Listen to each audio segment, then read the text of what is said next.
other people in this country, you have to understand, they've got child support, they've got benefits from the government to help cushion, the very high cost of living now. But you have nothing. You don't have any recourse to public funds, no support for childcare. You have to wing everything yourself.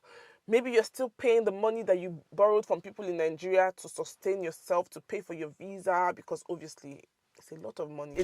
The joke is on you if you think that if you are a Brit and you think that immigrants are in your country because they are poor, can you afford 15,000 cash? A lot of us did that. It's difficult because you might be looking for a sponsored job and then you fall into hands of employers that will tell you, oh, I'm going to sponsor you, but work for me for a year.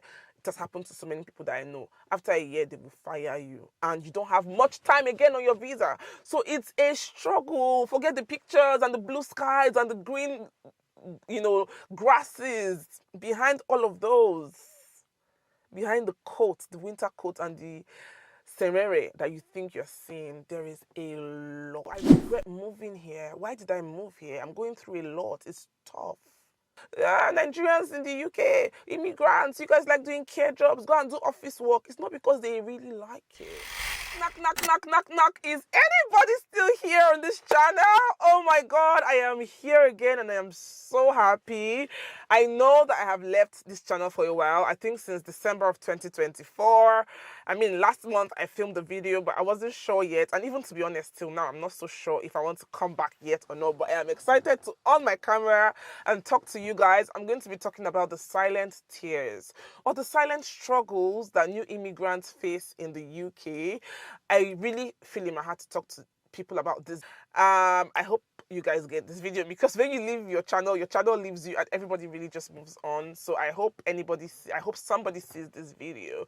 So this video is going to benefit you if you're struggling in Nigeria and you asked your friend in the UK to help you out financially and the person did not help you. You will get to understand why the person was unable to help you at the end of this video. And then if you moved to UK in the last 3 to 5 years, I'm going to say some things that would encourage you to keep pushing, even though there are silent tears and struggles that nobody is saying anything about because you're probably too ashamed to talk about it or whatever reason. And then if you are planning to move to the UK, especially England, okay, because I live in England and this is where I know a bit of these things, So if you're planning to move, you also understand some of the harsh realities that people face. Okay, so I'm not here to come and complain or say, oh, the UK is bad. Oh no, it's a beautiful country. It's a lovely country. It's amazing, amazing. So in the past 5 years, okay, the borders has been open. People have been moving into the UK. I came so this whole thing started in 2020, I think, and I moved in 2021. So I would say that we're among the first set of people to move in this recent jackpot season. Okay, and I would say I saw the good parts, to be honest. I mean, when it comes to for Nigerians, the exchange rate, at least I benefited. I think when I moved, it was 710 naira to a pound. But if you just moved in 2024, 2025, I hail you, not get money, because it was about 2,000 something to a pound, which is very ridiculous, So we saw the good parts. I mean, there were jobs readily available when we came in and so many other good things, okay? And it's not bad yet. It's just that there are struggles and we're going to be talking about all of that in this video. If you're ready, then let us jump straight into it.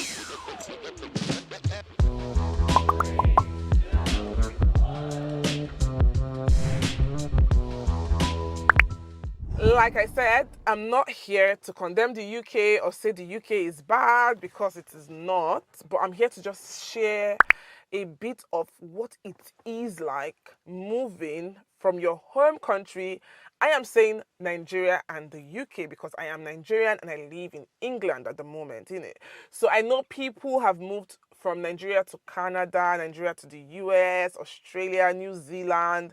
I'm not speaking about that because I don't know about that. I know about Nigeria to the UK. People have moved from India to the UK, from Ghana, and I think it's going to be about the same thing, that we new immigrants, have had to deal with moving into the UK. So I want to just paint that picture so you understand. It's not really as beautiful as people paint it, to be honest. It's not really as easy as people paint it. It's not like people that are living here do not have struggles. Obviously, people in Nigeria have struggles, which I'm going to talk about in my next video, really. But the struggles are different. Okay, you're going through your struggle, you're going through your a lot, we are going through our own a lot. Okay, and I'm not speaking for myself. Like I said, we saw the good parts, so maybe I'm among the lucky few. However, I still had to deal with it as well. Maybe it wasn't as difficult as it is now, but I had to deal with it. So I'm going to paint the picture. People move here through different immigration routes. They have the post-study visa, they've got the student visa, they've got the skilled worker visa, different visa routes. People move differently, but I'm going to specifically talk about those that moved here as students and how difficult it has been for some people. So some people came here as students and paid the international fees, which is really high, about 13 to 14 to 16,000 pounds. uh, which is a lot of money in naira. So it's the joke is on you if you think that if you are a Brit and you think that immigrants are in your country because they are poor, can you afford 15,000 cash? A lot of us did that. Do you get what I mean? So we did not move because we are poor or we are suffering. Well, I'm going to talk about that, why we moved, in my next video. I'm going to film that video immediately after this one, right? But it's a lot of money. Converting naira to that kind of pounds is a lot of money. We're talking about 20 million naira and above, 30 million. It's a lot of money. And then the deal is when you move into the UK, you study. After studying, you are expected to, after your studies, before your visa expires, you're expected to get a job. And the job is supposed to sponsor you to stay in the UK. If you're unable to get a job, then you have to go and do the post-study visa that gives you 2 years to still get a job that is going to sponsor you in the UK. So obviously, some people from Nigeria thought this was really easy. Come on, I'm just going to get there before my visa expires, my student visa. Obviously, if you're studying for 1 year, they will give you like 1 year, 4 months visa or something like that. So you have some time to get a job. So it seems really pretty straightforward. Oh, I'm going to finish school, get a job, get my visa, and start my journey to becoming a British resident. Do you get what I mean? So you come in now, a lot of people pay that money and, not understanding how life is here, because every month you have to pay your bills and it's a lot of money still.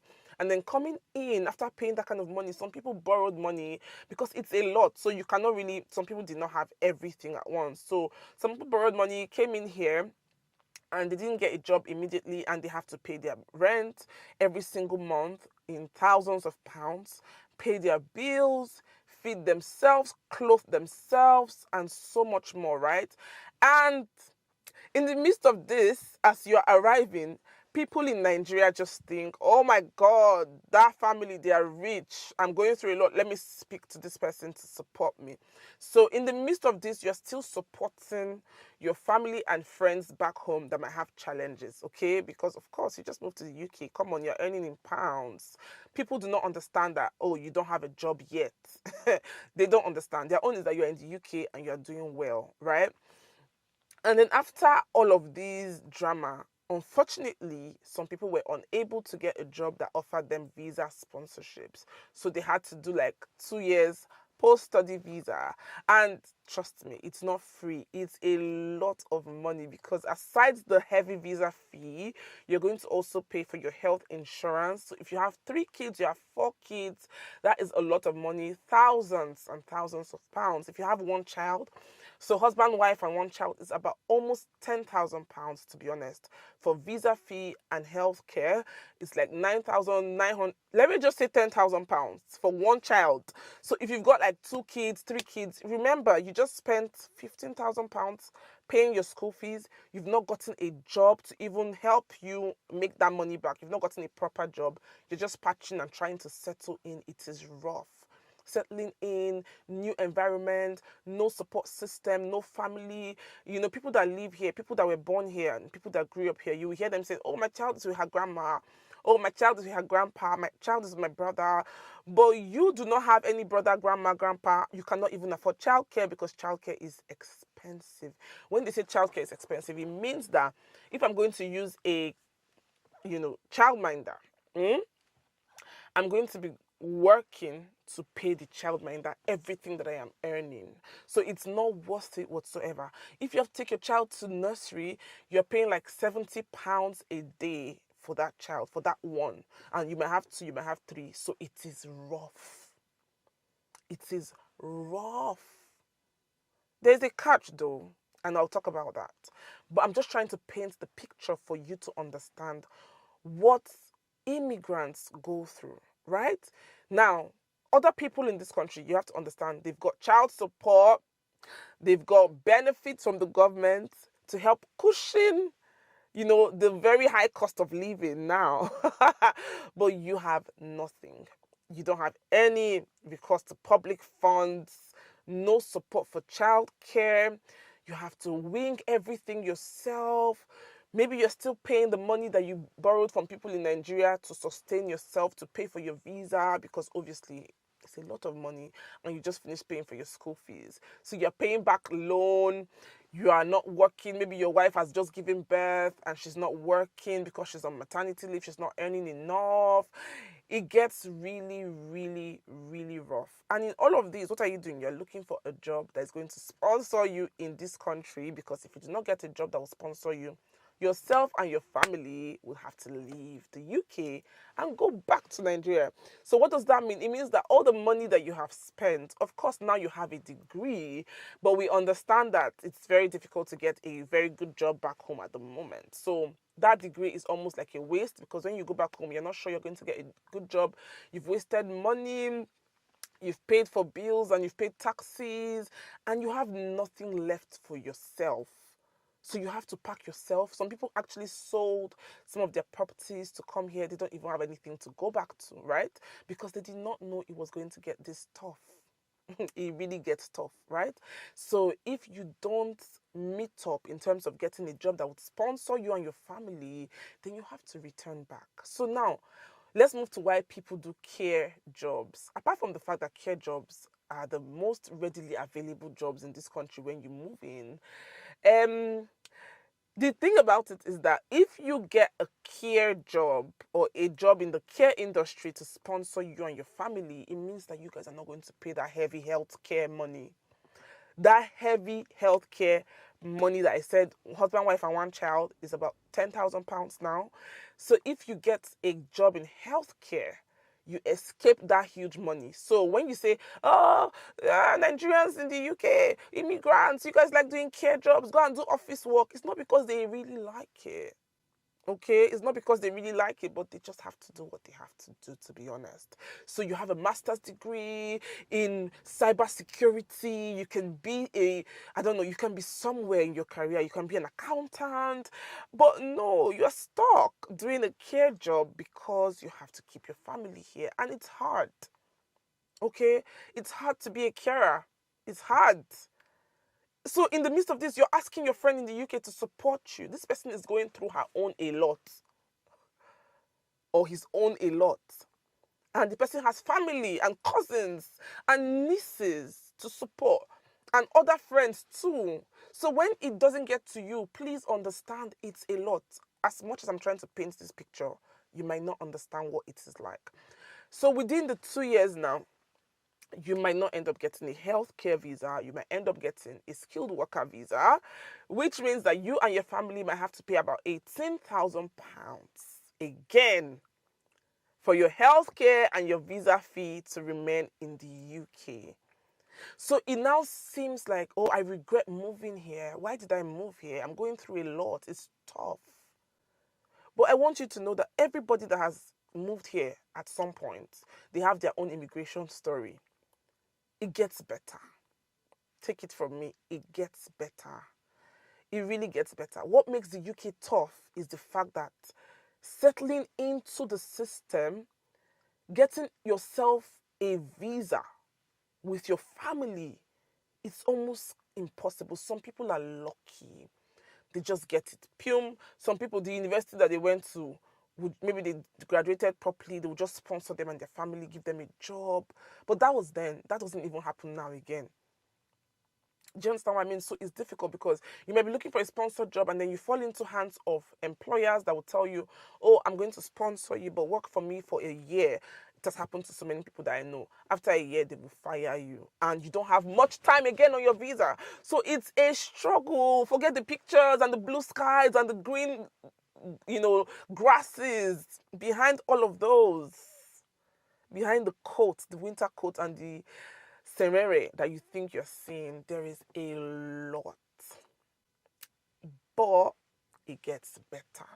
So when people ask me, should I come to the UK as a student or should I come and work? I say come and work because at least as soon as you're hitting the ground, you're running. You're hitting the ground running. So you're working immediately. You don't have to go through all of these. So it sounds easy. Okay, it sounds easy. Oh, come get a degree. You do 2 years postgraduate. They don't tell you that 2 years postgraduate is a lot of money. Almost the kind of money that you paid for your school fees. And after that, another money is coming out of your pocket. Just because you want to be... So people leave the UK and go to Canada. Not because they like Canada, but it is softer. It's easier. It's more straightforward. The UK, you might be on a visa route. You might just be on your 2 years post-study visa. They will change the laws. Oh, those are on post-study from now. You can no longer stay in the UK. Like, they will change the laws on you in your route. So that's what makes the UK tough. But is it an amazing country? Oh, yes, it is. Does it work? Oh, yes, it does work.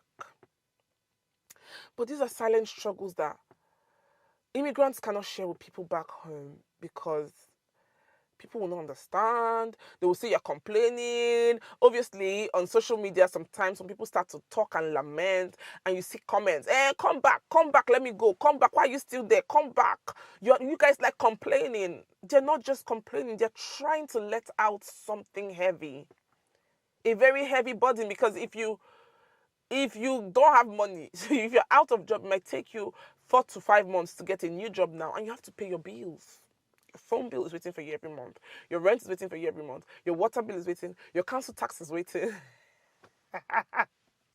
And these people on social media looking for who to talk to, and you guys are condemning them. You need to take it easy. It can get really tough. It's not like that for everyone, like I said. But these are some of the silent struggles. We're going to talk about the struggles of Nigeria and why we are risking it all to leave Nigeria. We're going to talk about that in my next video. But I'm just trying to say, if you are struggling like this, if it's been tough for you, just know that it's not forever. It gets better. It gets easier. It gets lighter as you go. You've come a long way already. Do not give up. Keep pushing, girl. Keep pushing with your family. You're going to get there. So if you're trying to come into the UK as a student, just know what to expect and pray that it's going to be easy for you, that this land is going to favor you, and you're going to get everything that you need quickly. But it's different. And not be by who first start. Oh, you might come in immediately, you get a sponsored job at your 3rd year. They will revoke the license of your sponsors, and then they will tell you that you have 60 days to leave the country. Then you start running up and down. You have 60 days. It's not your fault that they revoked the company's license, but you have to suffer for it. So it's not by who started the journey first. It's about finishing strong. You might even finish and you want to move on to the next to become a permanent resident, and they'll tell you, oh, you beat traffic law. You were fined for overspeeding on the 15th of May. On the 17th of May, overspeeding. On the 18th of May, you beat the traffic light. I'm sorry, we cannot allow you in the UK. And you go back. So don't be jealous of anybody. Don't think you're the only one that has not gotten sponsorship. Don't think that you're too late. Don't think that time has gone. We're all different and our journeys are different in life. If you drive on the highway, the motorway, you would understand that in this life, face your work. You guys are going like this. Before you know, one person has diverted, entered another place. Before you know, one person is stopping by to pee or drink water. Another person, different. Would they go different places? Don't let anybody pressure you. Don't think that you have to carry the burden of people in Nigeria. Oh. Do the one way you feel do. No go die. And try not to overwork. Try to work smart. In this country, there are loads of opportunities that can give you money. So look outside the regular everyday job. Dig deeper. Look outside of that. There is so much to do. There are so many opportunities. Look outside. It's hard to look outside because you have to sustain yourself. You have to work. You don't even have time to look outside. You don't even have time, but take that step. Do something different. And God is going to help all of us. I'm happy that I filmed this video. I've let everything off my chest because I've been seeing loads of things happening, and I'm just like, let me come and explain to the people. Thank you guys so much for watching. If you enjoyed this video, please give it a thumbs up. Share this video with somebody that you think might like it. Subscribe to my channel. Yes, I think I'm back now. Subscribe to my channel if you're not subscribed already, and I'm going to see you guys in the next video. Take care of yourself. Love you guys. Bye.